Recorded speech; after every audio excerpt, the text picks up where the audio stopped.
show is a member of the Sorgatron Media Podcast Network. Find out more at sorgatronmedia.com. This show is brought to you by Slice on Broadway, supporting Pittsburgh podcasting with the perfect pepperoni pizza, sliceonbroadway.com. And listeners like you, support this show at patreon.com/awesomecast. Sidekick Media Services. We are your sidekick in business for social media, video production, and more. Find out more at sidekickmediaservices.com. I'm getting awesome, you're getting awesome, we're getting awesome, yeah, that's what I said now. I'm getting awesome, you're getting awesome, we're getting awesome, yeah, that's what I said. It's time to get geeky, get awesome. It is the AwesomeCast, episode 509. Mike Sorg at Sorgatron here on the Sorgatron Media Studio in Beachview, Pittsburgh, PA, ready to get geeky with our awesome crew tonight. Let's go down the line. First of all, from Studio C in Dormont, PA, just basically down the tracks from us, our buddy John Chilla of Big Bank International Esquire. How you doing, good sir? Pretty good. How are you doing this week, sir? All right. And also with us, as I am getting updated over here, also with us, Katie Dudders with us. Yeah. Hold on. I gotta go. Sorry, I had a call. Oh, you found your phone!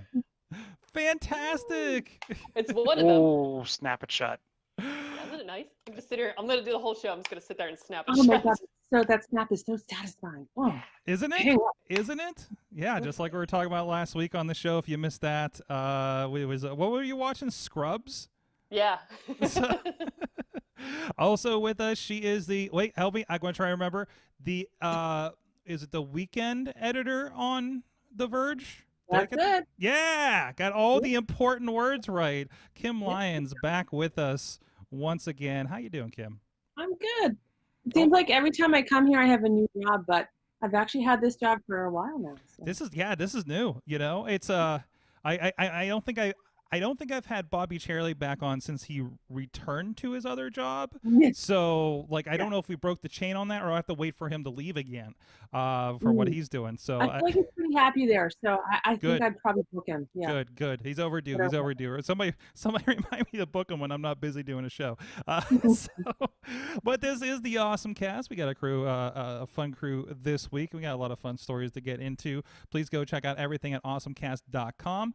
Please follow us on the Twitter and the Facebook. AwesomeCast all over the place, and AwesomeCast over on YouTube. I know there's a few things. So somebody else got it.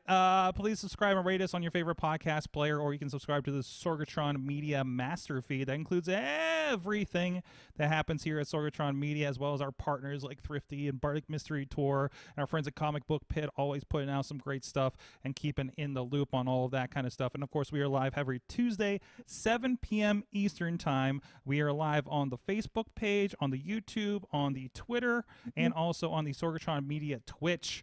And I swear we'll get to LinkedIn if they ever approve me for my page. But anyways, we're working on it. I thought I almost had it tonight. But if wherever you are, please hit the like button, the share button, the watch party button, and that helps let us know that you guys are enjoying what's going on out there and gets us in front of a little bit more people as well. Sometimes I just go over here and tap Periscope for a while and heart it up. And also, thank you to our audio partners, our friends at the 405media.com and Post Industrial that have been sharing some great podcast action from our network as well. And thank you to our Patreon supporters, patreon.com/awesomecast, our friends at the Coffee Club level, Matt Weller, John DeGore, and John Carmen, and our friends at the Fan of the Show level, Michael Fedor, pghmuseums.org, Professor Buzzkill, another fine podcast at professorbuzzkill.com, and Dave Podner of the Tiny Shutter podcast. Love seeing other podcasters supporting this podcast. that really appreciate that. I really appreciate everybody that does support this show and helps us keep the lights on around here and the podcast machine rolling. So let's get into our awesome things of the week. Ignore my awesome thing I wrote in there. But Kim, what is your awesome thing? We'll start with you since you're back with us today. Well, I don't know how awesome it is, but it was super interesting to me. So we've done a lot about COVID-19 and testing, and what that looks like. And I mean, I think most people know by now when you get tested for COVID-19, it's a really long swab that basically goes up pretty much into your brain cavity. Like it's on up there. And so one of my colleagues at The Verge had a story this week where it's a new initiative to get robots to do the swabbing.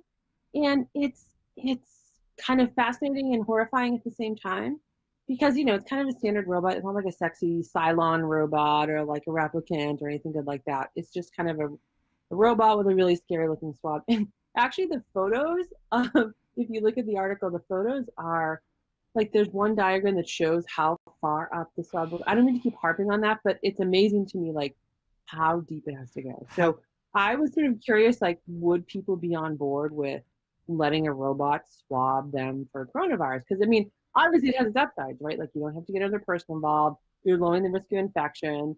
It's maybe a little bit more efficient. But like if that robot slips or like, something happens and it decides it becomes self-aware at that exact moment when it's probing your brain, like that's not ideal. So I did a little Twitter poll and I said, hey, would you let a robot, swab you for coronavirus? And my options for the poll were you could have Six, the sexy blonde Cylon, you could have Rachel the replicant, you could have Arnold the Terminator, or just get the F out of here with that. I don't want any robots near me.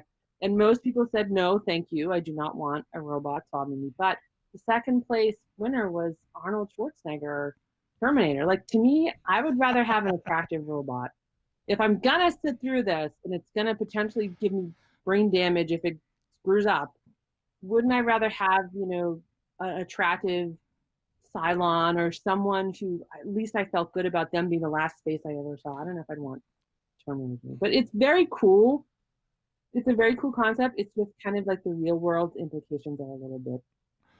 It'll freak you out. Read the story though; it's a really good story explaining the steps. So maybe we picked Arnold because we've been watching him social distancing with his donkeys for the last several months. Maybe or just like people feel like he'd be really efficient at like in and out and grab your nose. I don't know. And I feel like you'd really want to go with the attractive robot, but maybe something you said for masculine efficiency. I don't know. I give up trying to figure out why people answer Twitter polls that they do. Mm-hmm. You're saying Chilla? I don't. I actually kind of like the harness thing that he's. Even if it was a person, I wish there was that harness to kind of.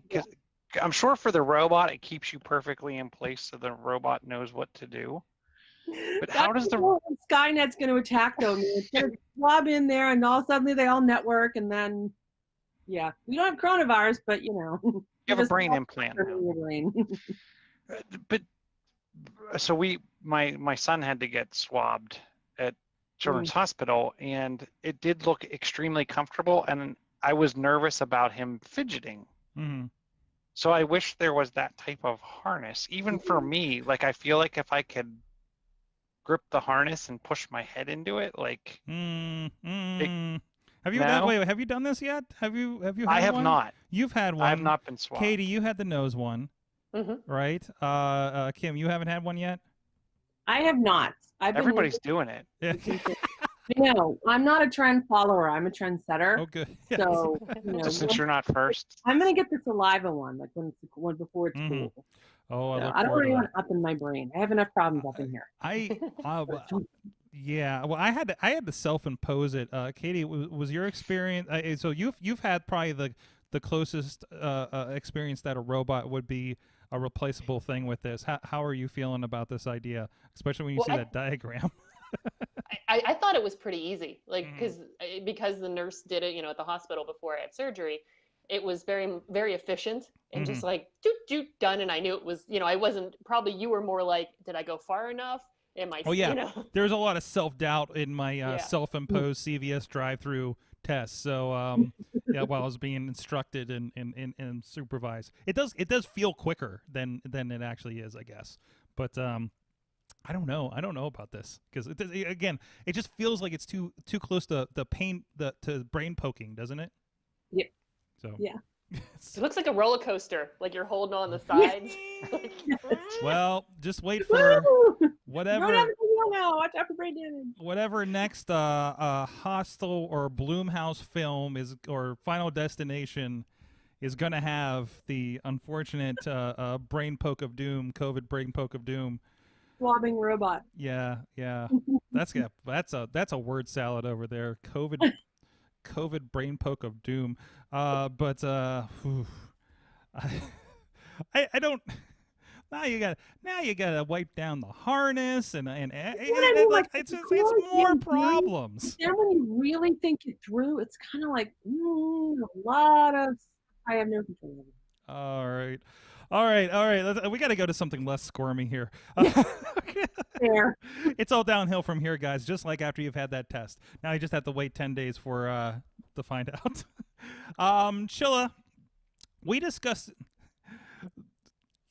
Chilla, no, I can't go from that to email. I can't do that. No, you know what? Screw it. Katie and I have a awesome thing of the week, and it is the WWE Thunderdome crossover, guys. But they did something really cool this week. Katie, I've explained this like multiple times already on other shows. What the hell is the Thunderdome? So the Thunderdome is it's down in Amway Center, down in Orlando. And so they have the WWE ring in the middle, and they have a wall of people. These are little individual little boxes, and you can see, you could have your face in there. You buy a very expensive ticket to be able. No, you don't. Oh, really? Is it cheap? No, it's free. It's free? It's sign up. Ooh. It's first come, first serve. Whoa, I didn't realize that. Yeah, and absolutely. Go ahead.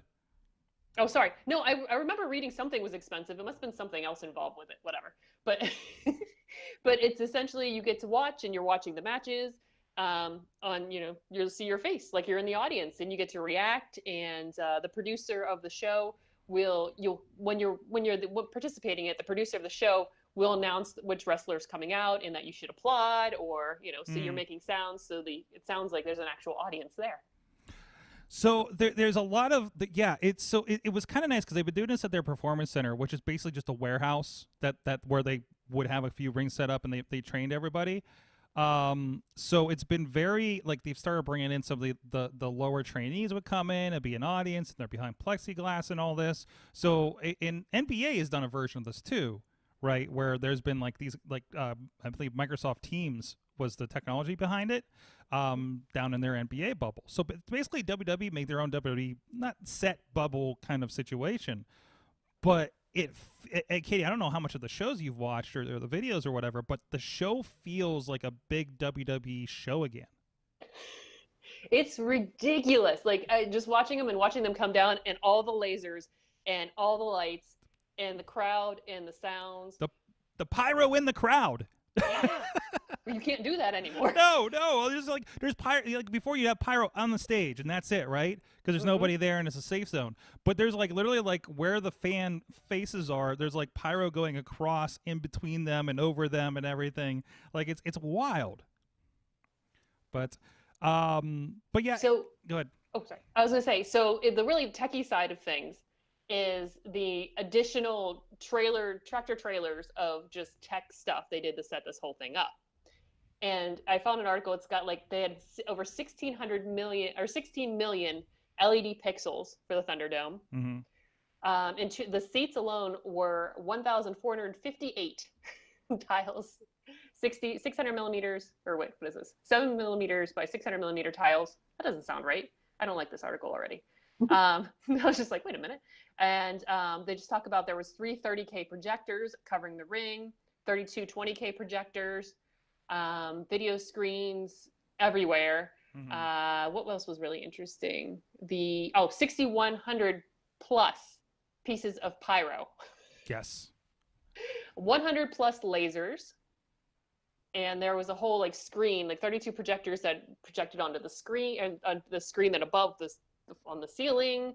But the number of trucks, they were talking about the number of trucks, and a normally touring truck is 21 production trucks, but they added 8 more trucks of just the rigging, 7 more trucks of video products, 5 trucks of lighting, and 1 truck of pyro. Yeah. So this whole thing, altogether, is double what they would normally do for a Raw show. So they're doing this for the Monday show, the Friday show, the pay-per-views, of which there was the one Sunday, and there's actually going to be an additional one this next Sunday, pay-per-views on WWE Network, of course. This does not include the NXT shows that they do on Wednesdays and also had their show on Saturday. Those are still happening at Full Sail University as they were before, just with the aforementioned kind of crowd and plexiglass, which is good because they've always kind of felt different. They've never been a big arena show like this, for really. So it's got that vibe. They are piping in crowd noise. Somebody pointed out the loop. You can hear like one guy every 30 seconds. So things like that. Should be using the people that are pumping in over the video. You should be able to like. Well, yeah, but okay. Have you been in the Zoom room with like 10 people? Like. That gets like where everyone gets wild. quiet, or well, no, it just turns into a garbled mess or something. There's a point. There's a point on Monday because everybody's coming out. Of course, like Sunday, a lot of people were experiencing first, but they were doing matches. Of course, there's no promo stuff on Mondays, and people would come out, and the champion comes out to do his kind of victory speech, and he's like, "Hey guys, I want to try something. Everybody, give me a thumbs up right now." And then like everybody did. He started doing that. And I'm like, "Oh God, now we're gonna find out what the lag is on everything." Obviously, so it's a first come first serve thing at WweThunderdome.com. You go see if it's open. I signed up for Friday SmackDown and didn't even get a link. Jen Carlin's got into SummerSlam late in the show and stuck around a little bit. So you can tell they're changing up the faces every now and again. So you see that's kind of shifting throughout the show, so you can keep looking for different people. I felt like we were distracted just looking for people doing weird stuff. Friday night, they found a guy sleeping. There's been some unfortunate things where there was a picture of murder-suicide wrestler Chris Benoit. There was an unfortunate guy in a KKK hood. There's been other kind of signs of disapproval of WWE that popped up. That sometimes there's just like, hey, there's a clown for some reason, right? And I'm sure they see those and they get booted and will probably get their IP banned or whatever, right? Because that happened on USA Network last night. Most of those things, most of the bad things apparently. And remember, they're also on Fox, a general FCC controlled network as well. So they got to be real careful with that. I haven't wanted to watch WWE for the vibe for months, and this brought it back for me. So I don't. Yeah, it did the same for me. Like it felt like a real production, yeah. like as opposed to just like a scrimmage. It felt big, and that's what we've missed from it. So, but that's more of a discussion for the other show. But I don't know, Kim, John, have you seen any of this other than what we're just showing here? No, it's really wow. This was the first I saw it on the list of awesome things, but wow, it's right here. Like I've been on like awkward Zoom calls too, like you were talking about before. Like the worst ones are the ones where someone's talking and everyone has to tell them that they're muted. But like I don't know, the more people you add to the Zoom call, the higher the awkward gets, even if you're trying to do like a webinar or presentation or whatever. But then, the other day Zoom was down and it was like, yay, my meeting's canceled. First day of school for some people. I know somebody goes Cal U and they're like, well, Zoom's down today. That's fun. Well, yeah, but I mean, all the poor parents, right, who are Cal please just waiting for the Zoom to start so I can get these kids off me, and and it goes down for half the day. Yeah, that wasn't the best timing for them, but yeah, I'm getting weary of the Zoom meetings with like 15 pages of tiles. It's hard to. One person doesn't have their camera on. One person's Wi-Fi is bad. It's just. We have had as many of 15 people on a show that we would load up before a show, and they would have segments. So think of it as not 15 at the same time, and this is all pro wrestlers, so they're not entirely technically proficient on top of things. And then we go to it and have to ask them to unmute in the like we do this show, but it's like, hey, remember to unmute or text them, or the host has to do it because I'm just in background. Like it's just wild what you can do with those. So, but I think everybody's getting a little bit of fatigue from it. Well, another older technology that we've had fatigue for years for is email. And Chilla? Wait, real quick. I'm Well, surprised okay. they don't do they? Because I'm not hip on the wrestling stuff. But with all those trucks and all that technology and all that equipment, is there like a VR pipe where I can join with like a VR headset and watch Not like currently. I'm No, no, right there? not currently. They've done VR with Next VR, where they would kind of like they had the cameras around like on the posts and in front of the ring and stuff, and they would switch them and then put out some of the matches from a pay-per-view maybe. Like that's really Okay. all the VR that they've done so far. But in this, no, there's not. But So what a good idea. Mhm. That's a I great think that would be super cool. Yeah. I wouldn't want to be on Zoom with you just see me with my goggles on looking around, but Yeah. There's like no the way to look cool with a VR goggles on. I mean, we need to. Where's the technology? Making them look better. maybe I'll Yep. be dazzle mine. Chilla, Yeah. they also had 2 drones that they're able to do indoors because there's no people in there besides oh, production. they're doing that instead of the jib crane, aren't they? Yeah, And I didn't even notice because it just looks like their jib shot. yeah. I think What so. happens if what happens if one of the drones gets hit by like a flying chair or something? I don't think they're no, they're out there. They're up there. Oh, They're they're not- out there? Yeah. They're not anywhere near the ring if they're doing that. Although you never know, they could do that. They could just decide to like do a crazy swooping shot over a rest hold in the middle of the ring or something, right? I don't know. Maybe they get a little more bold after the first week of all the technical issues getting this thing to work. First off, so there were points. Something happened. I think a match just ended. Everybody was booing it. And they did a close up because they'll do these close up shots or these reaction shots as if the crowd was there. Because something happens, cut away. Oh my God, guy going crazy in the crowd, right? Or booing or some kid or something, right? They're still doing that physically with cameras pointed at the screens. So the one time they do that, and it's like the wide shot of everybody booing, and then they stop. The entire screen froze for like a half a second, and we're just like, oh no, he broke the screen. So I'm kind of waiting for that, and considering that everything is now live again, like at what point was it like, okay guys, we got to reboot the screen? So Yeah. Cut to commercial? Like Yeah, what yeah. how does that work? Yeah, like at baseball games and stuff, it freaks me out. yeah, Just oh the absolutely. fake fans, like it's just not. Yeah. I I'd be get it. I think crowd noise. I'd be very curious about that redundancy system. Chilla, can we talk about email now Who's their Oh. sponsor? Who are they using? for tech?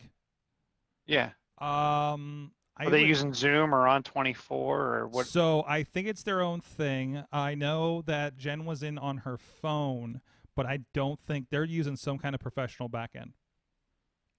So like the company was mentioned at some point. Also, I think they got this together in about a month. So, which is in itself impressive. Chilla, can I finally code you? So yeah, I not only can I pack rat my my emails, now I can pack rat my Chrome tabs.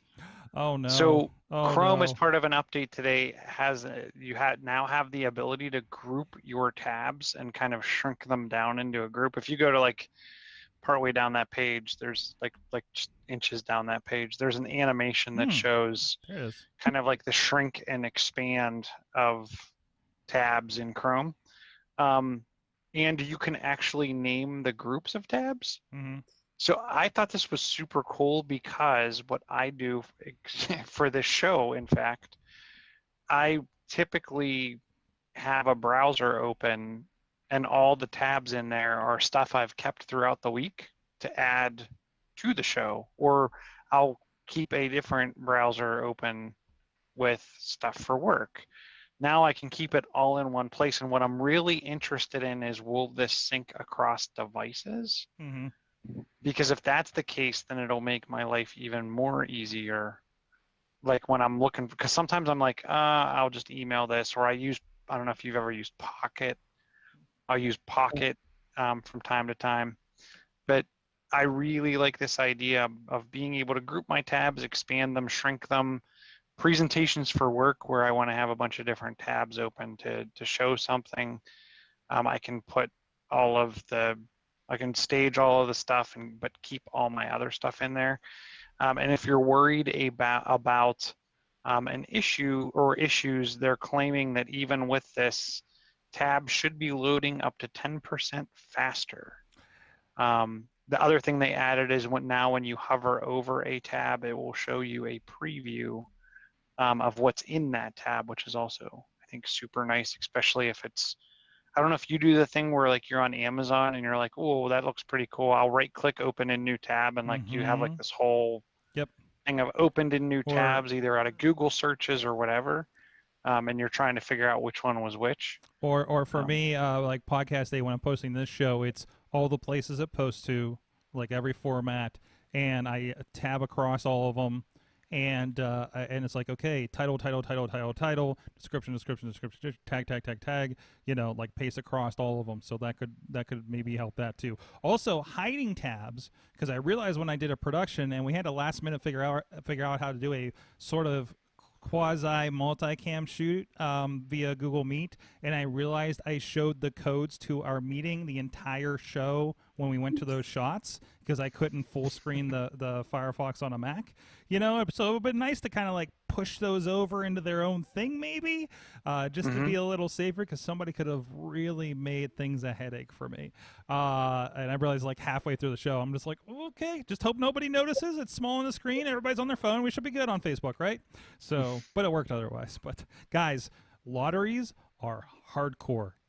Just, we did a sportsman bash on Saturday morning, and it was like intense. Also, Doug was a part of that too. So, anyways, no, that's cool. So it looks like I need to jump back over to Chrome from Firefox, because I've been using it. If stuff's getting a little faster, like I got off Chrome because it was really kind of bogging down the Mac side. So is it time for me to hop over and give it a shot for a while? Give it a try. I gotta say that organizing tabs thing is a huge game changer, because what I do is, like, I'll leave a tab open. Oh, it's like my response to emails, right? Like, if I don't get to it right away, I want to read this thing, but I don't have time right now. But yeah, so I'll leave the tab open and leave it open, and then eventually, you know, it's like, why did I open? Oh yeah, that tab's open. So be able to group the tabs into my different, you know, distraction pods or whatever, like stuff I'm gonna read, you know, stuff I'm gonna hate read. That would be better. And if it's, I'm not sure if it syncs across devices, but I mean, Mac, it seems like a no-brainer, but you know, I'm not sure. But that definitely would be incredibly helpful. It should. I'm curious how it would translate to like your Apple version of Chrome, perhaps. But you would think it would just be it would just like be, a scrollable. Yeah, it'd just be a heading. Right? Even if it was just a scrollable list with. Yeah. It was broken out into the groupings would be nice. Absolutely. That's yeah. I'm gonna have to hop back over to that. So. Anyways, hey, also want to hop over and give a shout out to our good friends down the street here at Slice on Broadway, supporting Pittsburgh podcasts with the perfect pepperoni pizza. Our friends at the Beachview Carnegie East End locations. No more PNC Park, unfortunately. Is baseball still happening there? I guess we can question whether it ever did, but they of course moved out. But you know, a lot of great stuff, a lot of great support for them from the AwesomeCast nation out there. Thank you, everybody who has been supporting them. And tweet us when you do. Really do appreciate that, too. So check them out, sliceonbroadway.com. All right, guys. We had, of course, we always have a lot of contributions over on the Facebook group for AwesomeCast. And I believe Doug dropped one for us recently. This is a Kickstarter called the Duolink Speaker Buds. Chilla, I know you're a earbuds guy. Did you take a look at these yet? I did not look at these, and I'll be honest why. I've been burned a couple times recently on the Kickstarter deal. On the Kickstarters and what's the other one? Indiegogo. So I've taken a rest. I like the idea, but again, like headphones have kind of if they're not done right, they turn out really kind of rough. So the idea is this is it's earbuds that can change into, you put them in the dock, and the dock itself is also a speaker. For one thing, and I think switching between dual speakers, true wireless earbuds, and a portable speaker. So you can actually separate the two halves of your charger and it becomes two different speakers that are still wirelessly connected. So I like the idea, but I kind of want to wait until Apple steals it to know Apple hire us. to know it works, right, Kim? Right. I mean, yeah.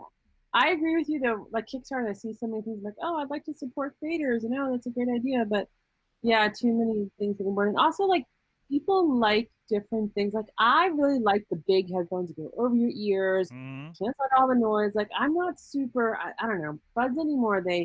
I never get a good fit. I always just like the over ear better. So I don't know. But I agree with you about Kickstarters. Like, I want to support creators and cool ideas, but it's been burned a couple times by, trying to support, cool stuff that just never came to fruition. What about you, Katie? Were you cautiously optimistic about this? Well, I was disappointed they didn't have mics. Yeah. That bugged me because I was kind of curious about that because I'm looking for, the Apple ones don't fit, the AirPods don't fit well in my ears. So I've been looking for something else, wireless, Bluetooth, that has a good mic that I can use for videos because it's just much easier than, using my wired guy. And I saw that and I was like, poop, never mind. Yeah. So, well, thanks, Doug. Thanks, Doug, for making us worry about Kickstarter.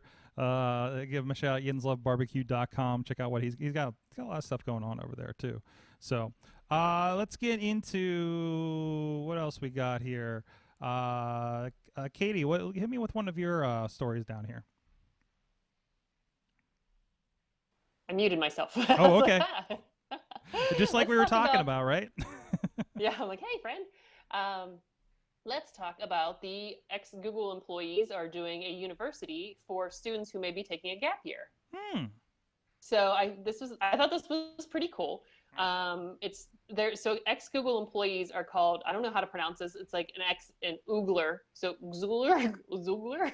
I think it's just ex-Googlers, right? Yeah, that's ex-Oogler. I'm not sure how it's pronounced. I've seen it printed many times. Oogler? So they're doing a whole school. It's an 8 weeks course. And they have ex-employees and current employees of Google teaching these classes, like with things that's like how to optimize your LinkedIn profile, to how to get a job in tech, how to present yourself, basic, getting yourself out there and how you should be marketing yourself.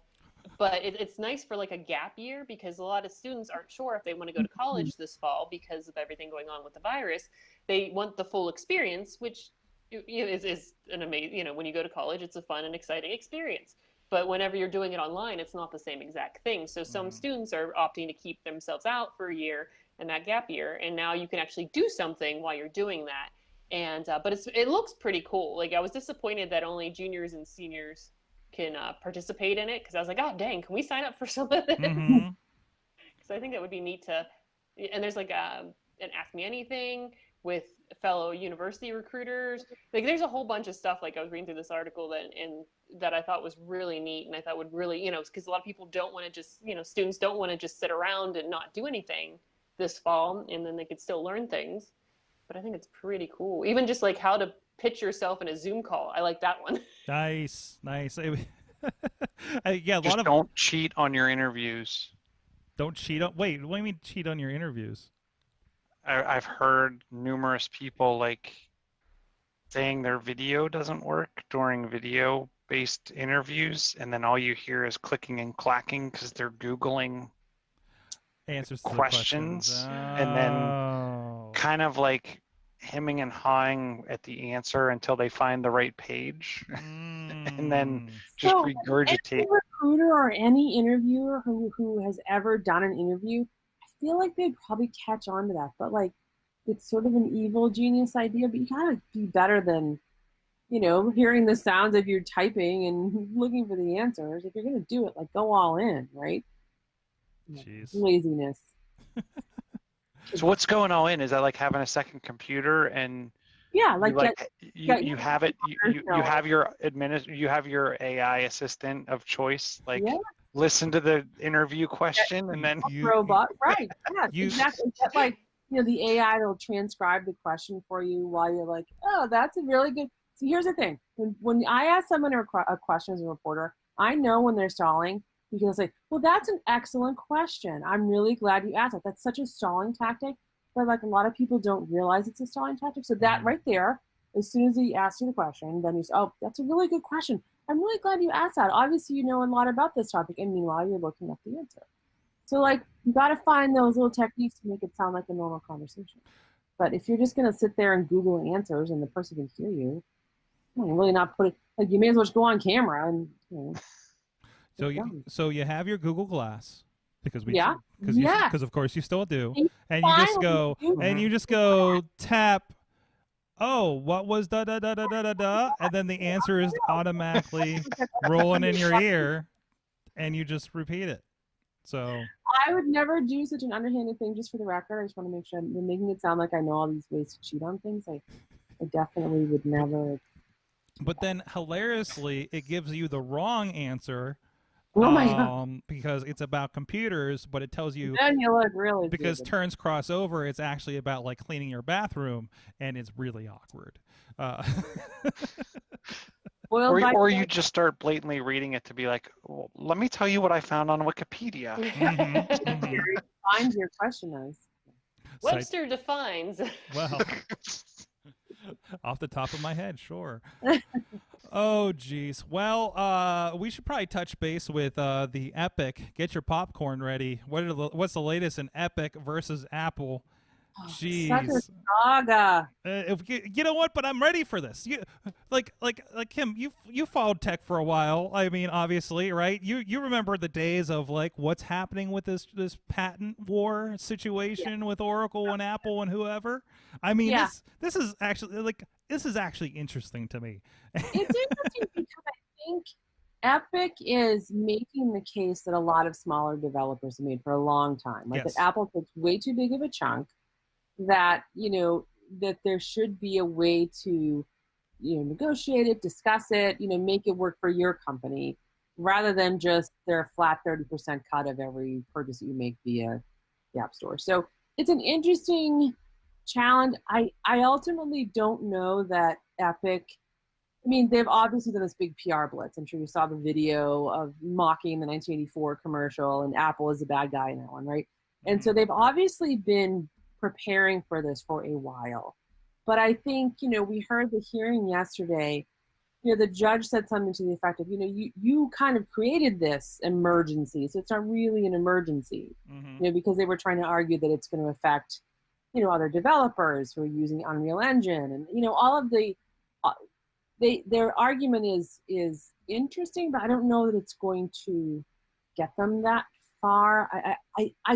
I think more people bringing suits against Apple like this will probably, I don't know, Apple's got all the money, basically. And they can do this because they have the position that they have, right? So more companies coming forward in any other situation, if you had multiple companies like Epic or like other big developers who had the popularity to like go toe to toe with Apple, maybe if you had more of them, it might be effective. But I don't know. I guess it's going to depend on how loyal,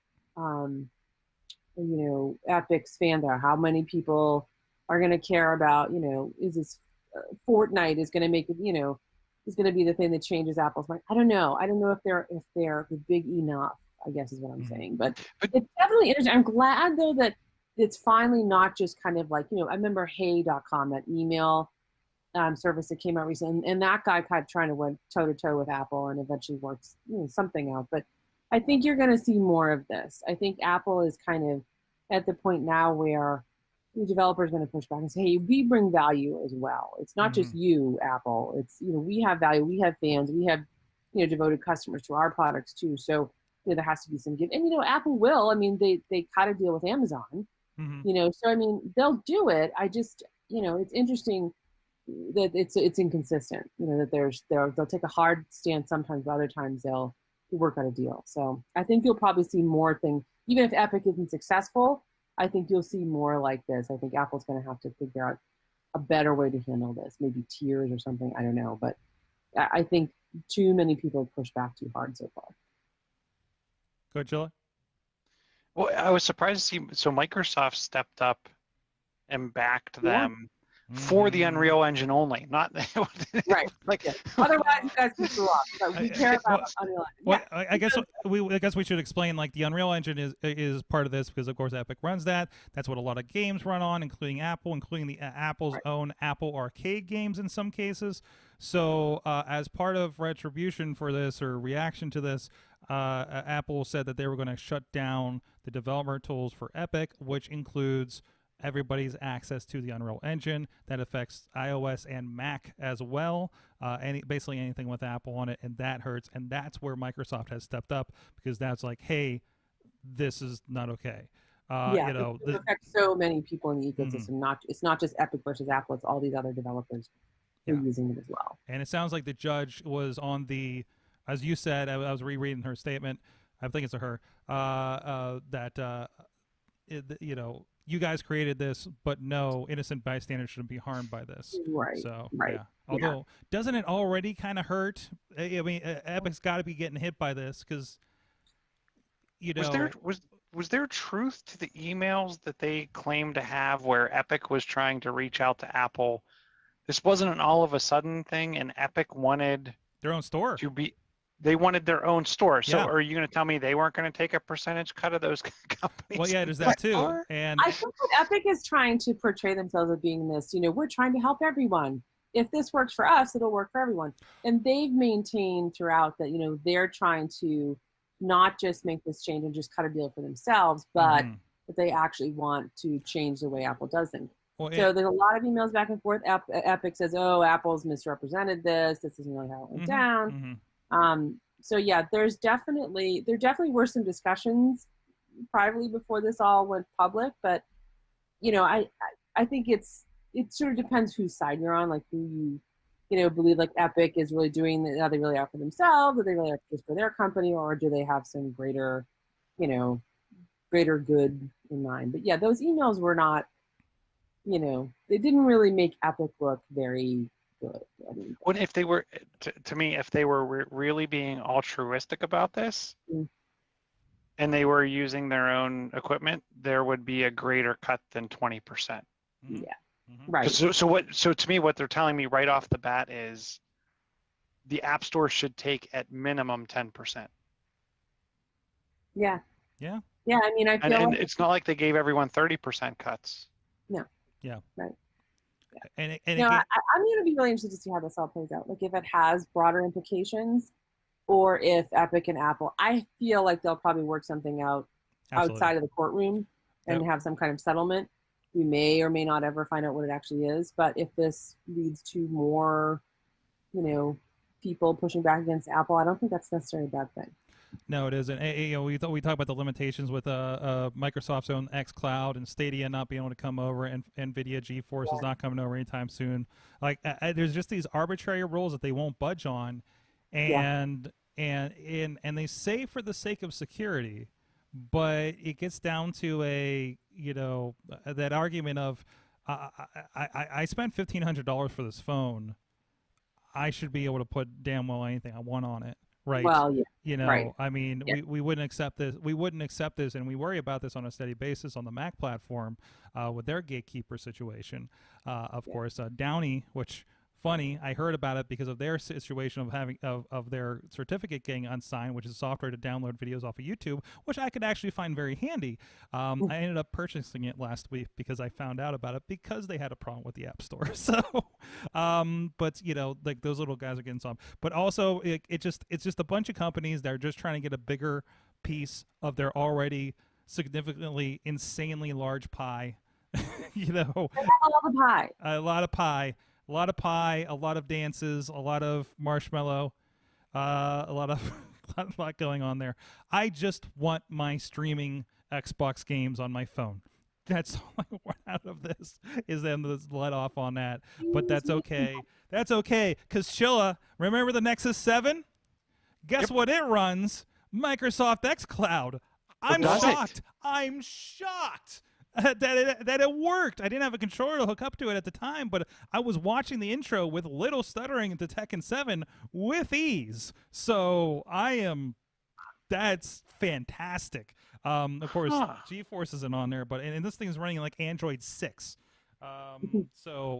Sorry. I'm glad I got to segue that one in there because I was really happy that works. I'm like, I wonder about this. I was reading the system requirements on the xCloud beta. Wait a minute, like Android 5, 6. Wait a minute. So I took it home, charged it up, and batteries fried on it, so you're not getting too far, but still.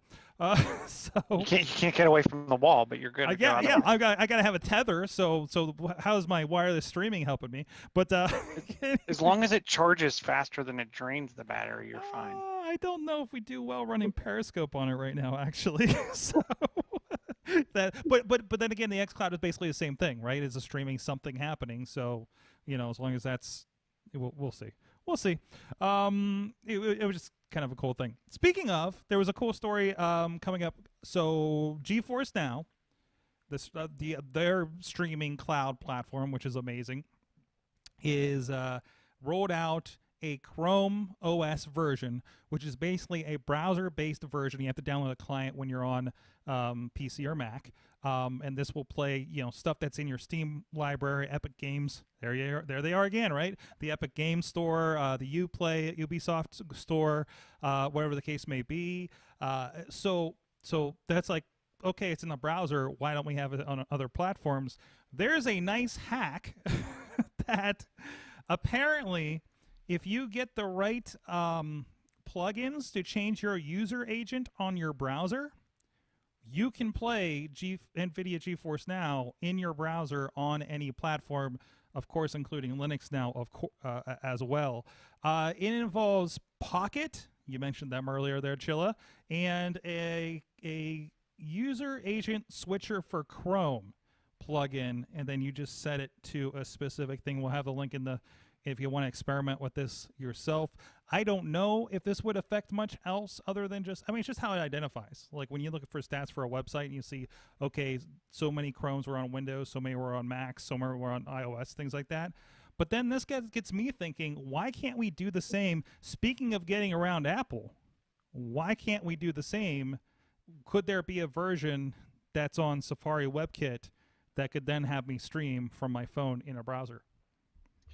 I'm surprised. I'll be surprised if we don't see numerous workarounds. So now that the developer license is free and you can technically develop just for your device, I've seen multiple people. Yeah. Really? I've seen, but I think you're only you don't get multiple device signing certificates. It's something that's just to you. From what I was reading, it's me, my iPhone. I want to get started in development, but I don't want to drop $90 now. Yeah, okay. You're not going to get to do very much other than push to a device. Yeah. But from I've seen a lot of people that have released pre-built code for, hey, you want a Game Boy emulator or you want whatever. Here's the code. Have at it. Have fun. Push it down. I think there could even become a time where $99 to get all this. That's where I'm surprised this hasn't gone, is $99 and we'll give you all of this source code and you can roll your own xCloud app and Game Boy emulator and these 52 other things. I think people would, if there was a site that's all it was. We've seen it happen before. What Facebook got in trouble for pushing their device management certificate down to unsuspecting teens. So I think if there's a big enough revolt, we'll either go back to the jailbreak days, or we'll go to here's open source copies of all this. Here's how you compile it and roll your own. It'll be because that was the biggest thing. Because things like, I can't remember what they were, but they were just programs that weren't allowed yet on the iPhones, and that's copy paste. Was in jailbreak first. I was like, copy paste, was that a thing? But the feature to copy paste, people were breaking their phones, jailbreaking their phones, circumventing the locks on it, so I can cut and paste. Think about that, Well, I've heard people are selling their phones for obscene amounts because they have Fortnite on them. Cutting for the Fortnite. Oh wow, that's fun. It's a fun aftermarket. But no, I mean, if this xCloud and NVIDIA and Stadia become a bigger thing, which I think the big test of it will be starting mid next month when they go public for Game Pass streaming for Xbox. A lot of people are like, hey, why is this on my phone? When my buddy has it. So that's going to be really interesting to see. Or is there going to be just a package deal where, NVIDIA or somebody makes their own device, probably based on Android, where, hey, subscribe to our service for a year, and much like Xbox, you can, zero interest $0 interest Xbox. Here's your free mobile device. Samsung's already doing that, aren't they? So for the most part, they're doing the wrap-ins with. They're doing the wrap-ins, but they're not giving away a free device. That's true. That's true. That's what I'm saying. Or a $0 interest device. When this becomes a thing that Apple feels the pinch for it, then we'll get it, like after everybody else, and we'll be like, cool, and then we just move on, just like we do. We don't remember the dark days of jailbreak, copy and paste. Anyway. Well, remember, nobody's going to need an app store. All you need is your browser. Yeah, exactly. But yeah. Get back to in-app purchase. Get back to streaming web apps, right? Katie, I got something for your industry that you're very familiar with over there. Have you seen what Stranger Things is doing out in California? Ooh. Yeah. Did you see this? Yeah, you sent it over. It looks pretty neat. So Stranger Things is doing a drive-into experience in California. I believe it's the LA area out there, which starts tomorrow, actually, 19 hours to go. I think it's mostly a promotional thing, again, on a wait list. But yeah, it's a drive-through, including there's like the Starcourt Mall, and a lot of set pieces. I'm sorry, tickets are $59 per car. Duration about an hour experience that you're going to have. It's a central location in downtown LA. Stranger Things is not a stranger to this, sorry. But they were doing these lift experiences where they were jump scaring lift passengers for an advertising campaign for one of the seasons of Stranger Things. Actually, that was put together by a company here in Pittsburgh, which I think I picked up somebody from that company that told me about it while I was driving a Lyft. But no, yeah, no stranger to the different experiences, and it's kind of cool, but also interesting considering I don't think a new Stranger Things season is coming for a good while. Yeah, that's what I was wondering. Like, it's cool, but is that imminent? I feel like there's more imminent releases. Halloween Horror Nights in Universal Studios last year was doing the Stranger Things, like a hunt walkthrough, and it was immensely popular. And like a lot of their badge holders were the Stranger Things, and they were selling so much Stranger Things merch, and it was just like, it's one of those shows where the nostalgia factor is so high, even though it's not really, it's like going back and dredging up your 80s nostalgia, even though it's not really in the 80s. So yeah, the nostalgia factor is, that's always that X factor with stuff like this that is going to make or break it. So yeah, it could be a good thing, but yeah, I wish there was another season of Stranger Things coming out. So. Yeah, or maybe there was going to be, and with everything shut down. But yeah, I'm guessing because did you see what's her name, Bobby Brown from Stranger Things? She's going to be in a new Netflix. Sherlock Holmes. Yeah, where it's the one. She's like the little sister. Yeah, right. That looks really good. So I'm wondering if they somehow got through that, and they were probably supposed to go back to filming Stranger Things, and we went on Corona hiatus. I don't know. Yeah. Well, maybe that looks like a good one. Yeah. Well, maybe to wrap it up, Katie, tell us what YouTube is doing for their content moderation here. So for YouTube's content moderation, they're going digital. They're letting the tech do it for them. Wait a minute. Wait. Isn't everything digital with YouTube? Yeah, pretty much. So they're letting the tech look at essentially the videos and determine which ones go against their terms of use, terms of service. And they said between April and June, it removed more than 11.4 million videos for violating the policies, which is double than what they took down in previous 3 months. Because they had to do this because, we're working at home and there's not a lot of people working at YouTube, actual live humans. So they're using the tech to do this. And so they kind of went a little far with what they were, a lot of people asked, had a second look, and they reinstated the videos, but they would rather be extra cautious than be under cautious, especially when a lot of, nudity and child safety is a big thing with YouTube. At least they try and cut down the number of abuses. But they were they said about 325,000 of the removed videos were appealed and about half were reinstated. Yeah. But they didn't mention how many videos they actually, like if there was an increase in the number of videos that have been posted since we've all been at home and have nothing to do besides make videos on YouTube. So I actually wrote that for The Verge earlier today. And that was the one question that I had was the number of videos actually produced greater because everyone's home and everyone's got a camera now. And so what I thought was interesting, because I was like, well, why can't people just moderate these videos from home? Like everyone has a computer. And there were two things. So a lot of people weren't able to view the videos because of, filters that they might have on their computers at home or their Wi-Fi at home. Because if you're dealing with like illegal, video content, you don't want to be necessarily have that on your home browser and hey, you're going to see FBI showing up at your house. And the way they do the moderation is they have it at a special facility. It's not just like any Google, YouTube facility, because there's so much sensitive information and it's so specialized work that they have to have them in a specific place where there's specific security protocols in place.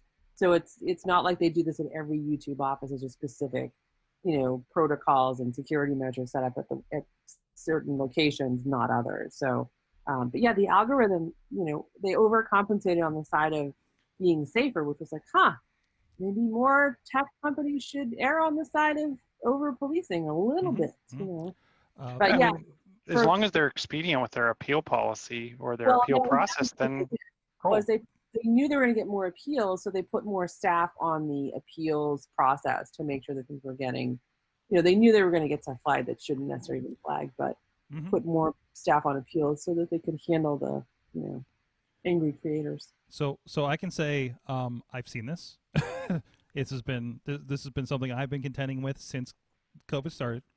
Because I noticed that, and I thought it was a response of the misinformation issue, which what part of it was. I know we mentioned COVID a lot in a lot of our stuff because it came up as subjects, so I'm sure we got a lot of that too.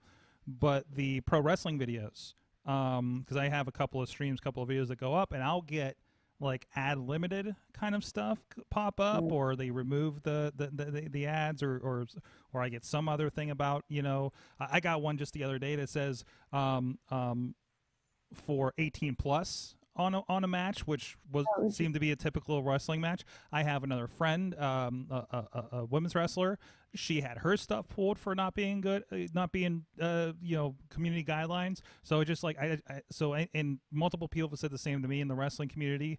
And I was just like, just hit the appeal, get the appeal again, do it. This has happened, I think, a little bit on Facebook as well. But I think that is more people reporting things because they don't like it.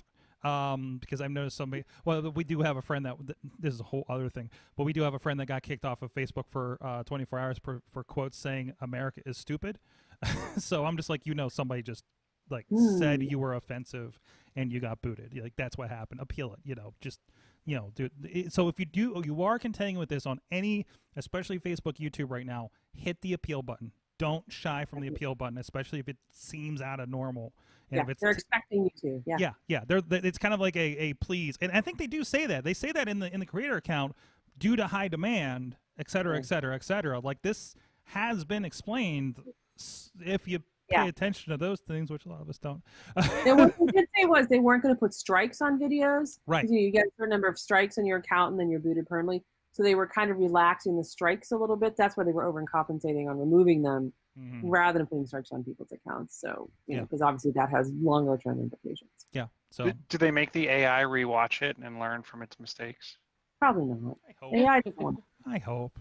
They send the AI over to play Stadia for a while and play some Serious Sam, I guess, or Destiny.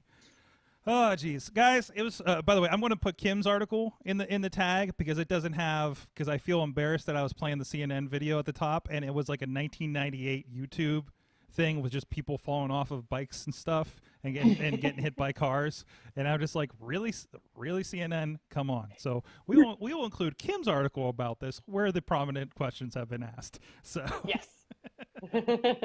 so Sorry, Kim. All right.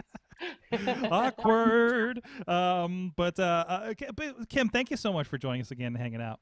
Oh, anytime.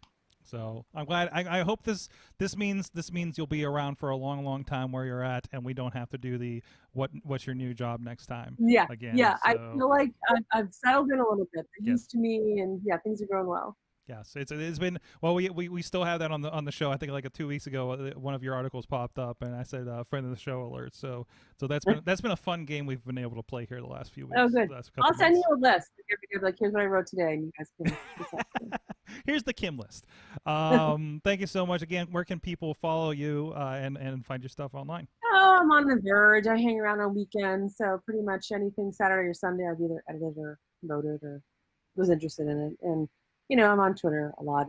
It's kind of unfortunate, but that's where I am. So that's me. Yeah. Katie, you're of course other places too. You've been giving updates about what's been going on with you. Kate Marie PGH, mostly on Instagram, and here and there Kate Dudders on Twitter. I'm playing with my phone. It's a 1.3 megapixel. Watch out. What did I say? The webcam that I have you guys on to see me is a 2 megapixel, so I'm not too far off. It's probably from about the same era, actually. So and I don't people. Hold on, maybe I can show on here. Yeah, there. This is what it looks like to them. A much lower res for sure. So, and of course, John Chilla on the Twitters, and I'm waiting for Katie to start posting videos from her phone and say, Oh, "Look at my cool yeah. filter." Hey, do you have a Text America Moblog to connect that with at all? With your WAP browser. Did I use with your WAP browser? Did you not Eventbrite? What was the EventKite? Was that the one that was the Foursquare competitor? Brightkite. Brightkite. I remember sitting at a Sheets going to a wrestling show with a small printout of the codes to text my location to Brightkite to figure out how to check in at Sheets down on Clareton Boulevard. By the way, there's never any service there. Still not. Thank you so much. And it was remember because I just out of the car on my eye. What the hell is this thing? It's some. This is some home automation from 1996, and we talk about this as well as the Microsoft. What was it? The Microsoft home. What was it called? I can't remember what it was. It was some kind of phone. It was a phone. It was a Microsoft phone from 1998, I believe. There is a payphone involved at one point. We watched the commercial, and it was fantastic. So it's the Microsoft cordless phone system. Yes. You can leave 9-minute voicemails, which 9 minutes. Just 9 don't. minutes. Fantastic. You could probably look that up, but also we talk about that and that is exclusive over on patreon.com/awesomecast. And you guys are getting some straight exclusive stuff over there. So thank you so much, everybody that is supporting the show. And I hope you're getting some of that new content and enjoying that as well. We'll see you guys next week. You've been our awesome audience. Have an awesome week.